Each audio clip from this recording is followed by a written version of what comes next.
Hello, gonna try to teach you how to color a line art in MediBang. Sorry if my camera shakes a little bit. So you're going to first find the line art you want to color. If it's from Google, remember that some of them have copyrights. If it's something you drew, well, you have nothing to worry about. So you go to MediBang, you open a new canvas, and you select new canvas. You could select browse and import and pick the picture, but I don't like using the picture as the first layer. That's why I pick new canvas. So you go with new canvas, you pick the size you want. Can make it a little bit smaller. I want it to be square because the picture I picked is square.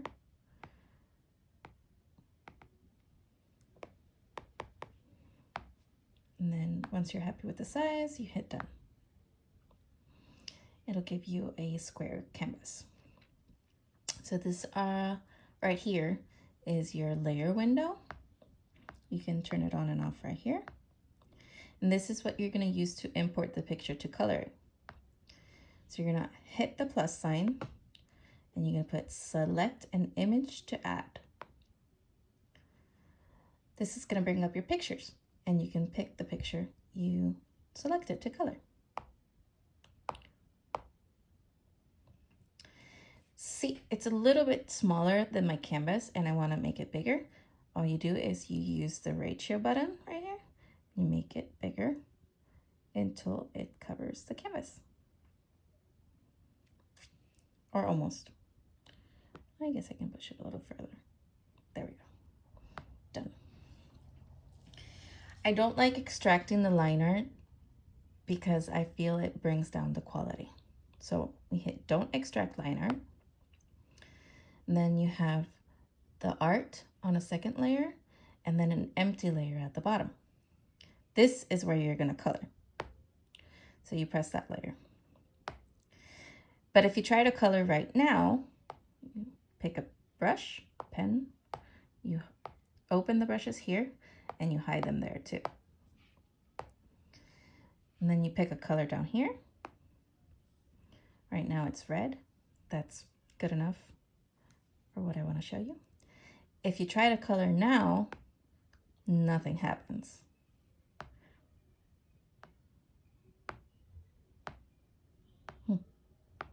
Okay, something else happened there. Why is it not working?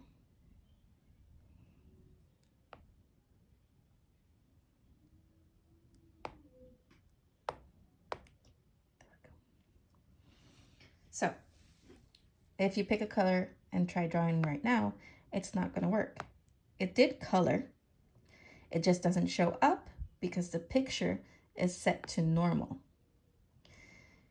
Meaning the white is actually a solid color. So you change normal to multiply, and now you can see the red.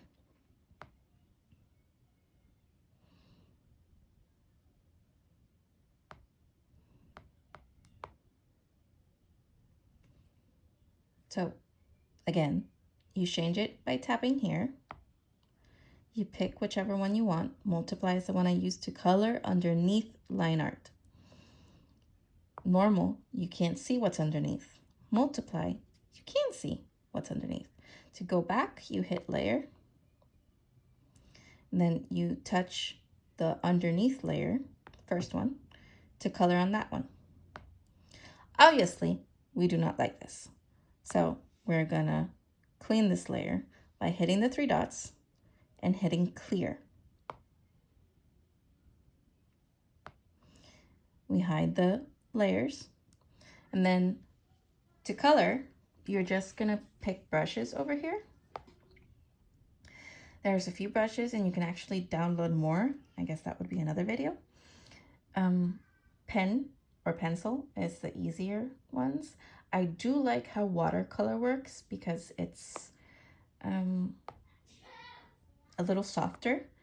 So you have to color a few times on top to get the full color. This is really cool to blend. So zoom in by pinching or unpinching, I guess. You pick your colors. Let's make a skin tone, kind of orangey. There we go. And then to change the size of the brushes, you just go into, hold on, the color section. And this one is the size of your brush. You see? And this one is the intensity of the paint of your brush. The lower it is, the softer the color comes out. And it slowly builds up. But if you were to, this is the intensity of the paint. Notice how it gets darker. Oops, did not mean to do that. It gets darker. To change that, you can either double tap and pick a percentage, or you can hold it and go up or down.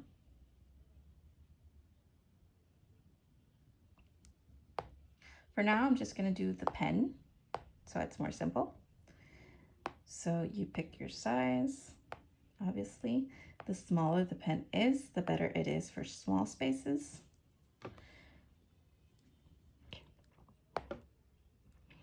So after you pick the brush, you pick the color, you start to outline what you want to color.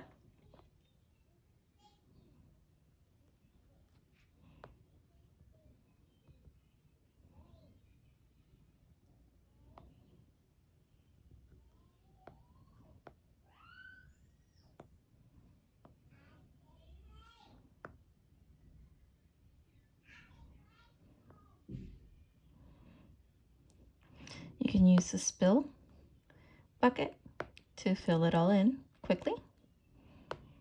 And then you can keep on coloring what you want.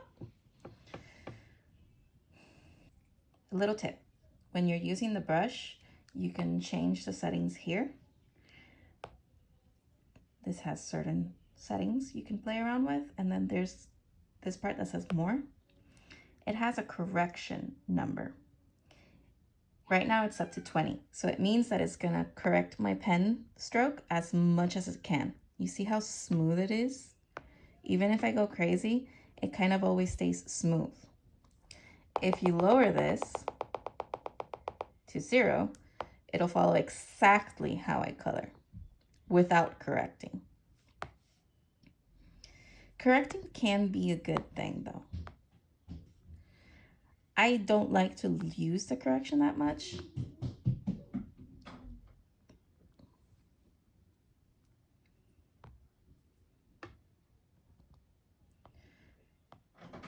Another tip that I would give you to color in things would be to color them in separate layers. So after you're done coloring the skin, and let's say you're going to color the hair, you go to the layer window and you make a new layer. You just hit color layer. That'll give you a blank layer. Once you have a new layer, you can pick a different color for the hair.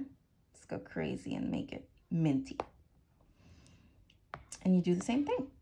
You go in close, you start to fill out the hair.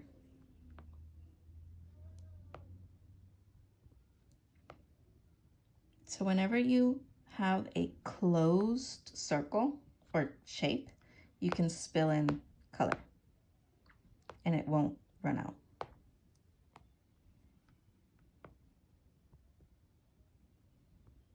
If you ever need to erase something, for example, each time I put my hand on the iPad, it's making random little dots.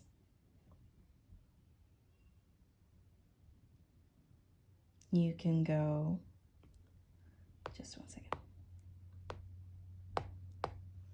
You can go either here, which will let you switch between the brush and the eraser, or you can go up here and select the eraser. And then you can, oops, it's too big. Same place where you change the size of the brush is the same place where you change the size of the eraser. So you go to the color section and you change the size. The smaller is better for small details. Then you can keep on coloring.